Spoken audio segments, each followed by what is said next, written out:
এই দুনিয়ার প্রতিটি মুহূর্তই একটি পরীক্ষা, আর সেই পরীক্ষার ফল নির্ভর করছে আমাদের ছোট ছোট আমলের উপর।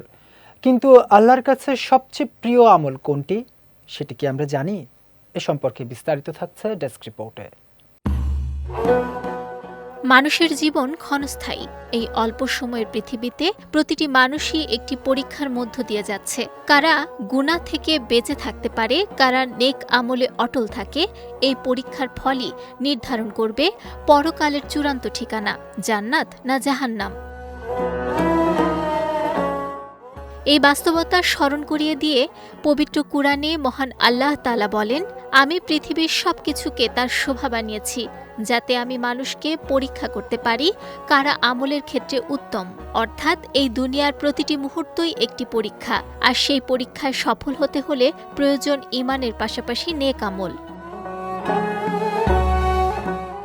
আল্লাহ তাআলা আরও ঘোষণা করেছেন, যারা ঈমান আনে এবং সৎকর্ম করে তাদের জন্য রয়েছে জান্নাত, যার নিচ দিয়ে নদী প্রবাহিত হয়। এছাড়া বলা হয়েছে তারা সেখানে চিরস্থায়ীভাবে বসবাস করবে।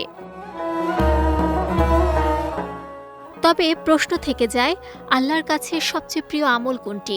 এই প্রশ্নের উত্তরে প্রিয় নবী হযরত মুহাম্মদ সাল্লাল্লাহু আলাইহি ওয়াসাল্লাম দিক নির্দেশনা দিয়েছেন। হযরত আয়েশা রাদিয়াল্লাহু তাআলা আনহা থেকে বর্ণিত একটি হাদিসে রাসূলুল্লাহ সাল্লাল্লাহু আলাইহি ওয়াসাল্লামকে জিজ্ঞেস করা হয়, আল্লাহর কাছে সবচেয়ে প্রিয় আমল কি? তিনি জবাব দেন, যে আমল নিয়মিত করা হয়, যদিও তা পরিমাণে কম হয়। নবীজি সাল্লাল্লাহু আলাইহি ওয়াসাল্লাম আরও বলেন, তোমরা সাধ্যমতো আমল করে যাও। এই হাদিস আমাদের শেখায়, বড় বড় আমলের চেয়ে গুরুত্বপূর্ণ হলো ধারাবাহিকতা। অল্প হলেও যদি নিয়মিত ভালো কাজ করা যায়, সেটাই আল্লাহর কাছে সবচেয়ে প্রিয়।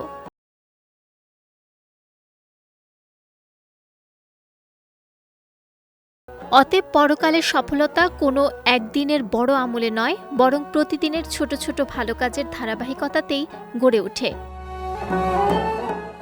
বিজয় টিভি নিউজ ডেস্ক।